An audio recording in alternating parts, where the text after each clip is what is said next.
Coming up, lawmakers say they are closer to reaching a deal to prevent a default on the nation's debt. President Biden rearranging his itinerary to focus on the negotiations.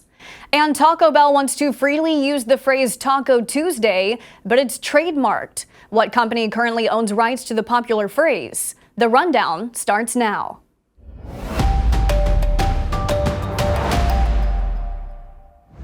This is Straight Arrow News, bringing you unbiased, straight facts. Thanks for joining us. I'm Kara Rucker. Top congressional leaders met with President Biden again on Tuesday to discuss options before the nation defaults on its debt, potentially in just 15 days. And while no official deal was reached, we're told there was finally progress in negotiations. According to House Speaker Kevin McCarthy, now there are 2 people from the Biden administration assigned to directly negotiate with lawmakers. Republicans are still standing firm on government spending cuts, but other points of compromise could be taking back unspent COVID relief funds or allowing more domestic energy projects. Both sides are more hopeful of a deal, with McCarthy wanting a final deal struck by the end of the week, and President Biden cutting short his upcoming trip overseas to make sure the nation prevents a default with time to spare. President Biden is going to Japan today for a 3-day meeting with the G7 alliance. While there, leaders are expected to discuss the war in Ukraine and China.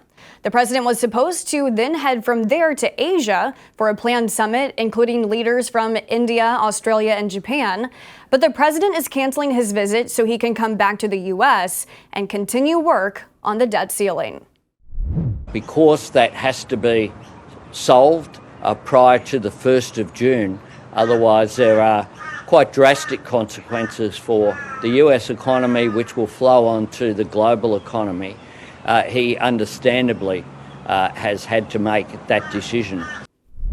Primary elections were held in several states on Tuesday. Results are in several races that are setting the groundwork for an interesting election night in November. In Kentucky, Daniel Cameron has won the Republican primary for Kentucky governor, becoming the first major party black nominee for governor in the state's history. He will face Democratic incumbent Andy Beshear in November in what will be one of the most closely watched contests. So to anyone who looks like me, know that you can achieve anything.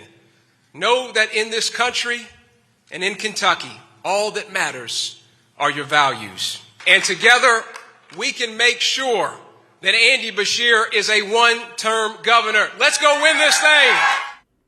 In Philadelphia, Sherelle Parker won the mayoral primary for Democrats, setting her up to become the first woman to serve in the role and the city's 100th mayor. Parker pledged a reform on city crime following a pandemic-era spike in lawlessness, saying she will put hundreds more officers on the streets and allow them to use every legal tool to lower crime. The current mayor, Democrat Jim Kenney, has been term limited. Another major decision from Pennsylvania voters, Democrats have maintained their narrow House majority by winning a special election. Heather Boyd won her seat in the House chamber after a fellow Democrat vacated the position in March. The results will allow the party to keep making decisions on topics such as abortion, gun rights, and election law legislation. A story we've been following from the beginning, state lawmakers in North Carolina have now voted to override their Democratic governor's veto on an abortion bill that bans the procedure at 12 weeks of pregnancy.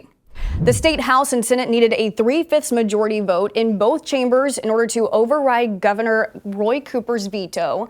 Republicans hold supermajorities in both chambers and were able to push the bill through with a 72-48 vote in the House and a 30-20 vote in the Senate, strictly along party lines. It balances protecting the life of the unborn child. It balances that with a woman's need for life-saving care. Women did not ask for your oversight. We didn't ask for your approval. We didn't ask for your supervision. It's our fundamental right to make decisions about our own bodies and our own health care, and this bill is a violation of those rights. Before yesterday's vote, abortions were allowed up to 20 weeks of pregnancy, the new bill shortening that time frame to 12 weeks. The bill also includes hundreds of millions of dollars toward programs that support mothers. The new bill will take effect on July 1st. The legal battle over the abortion pill mifepristone continues today. A federal appeals court in Louisiana will hear arguments on whether the drug was properly approved by the FDA more than 20 years ago. Also being reviewed by the court is whether subsequent decisions by the FDA to expand access to the abortion pill were done so properly. A group of doctors who oppose abortion challenged the FDA's approval of mifepristone. A Texas judge sided with the group, suspending the drug's legality on the market. The Justice Department then filed an appeal, and last month a 3-judge panel allowed mifepristone to continue being sold. No matter how the Louisiana appeals court rules, it's a case likely bound for the Supreme Court.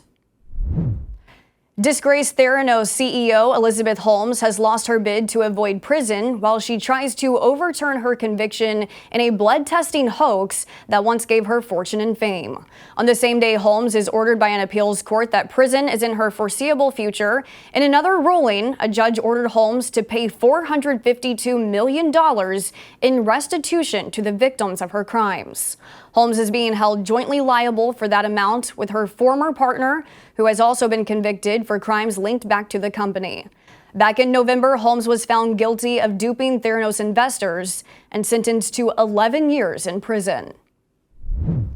Taco Tuesday is getting spicy. Taco Bell has filed a petition with the U.S. Patent and Trademark Office asking it to cancel the trademark that gives Wyoming-based Taco John's exclusive rights to use the phrase Taco Tuesday. Taco Bell is arguing the phrase should be available for all to use freely. In 2019, the U.S. Patent Office denied an attempt by NBA star LeBron James to trademark the phrase, arguing it was too commonly used in everyday speech. Taco John's coined the phrase in the early 1980s, even though it's gained popularity in recent years. In response to the petition, Taco John's thanked Taco Bell for reminding people Taco Tuesday is best celebrated with their chain. The Taco Tuesday petition was filed on Taco Tuesday. These are your top stories. Thanks for watching The Rundown. We're on a mission to bring back trustworthy journalism by serving only you, not an agenda. Be sure to check out more of our work at straightarrownews.com. We'll see you back here tomorrow. Until then, I'm Kara Rucker. Have a great day.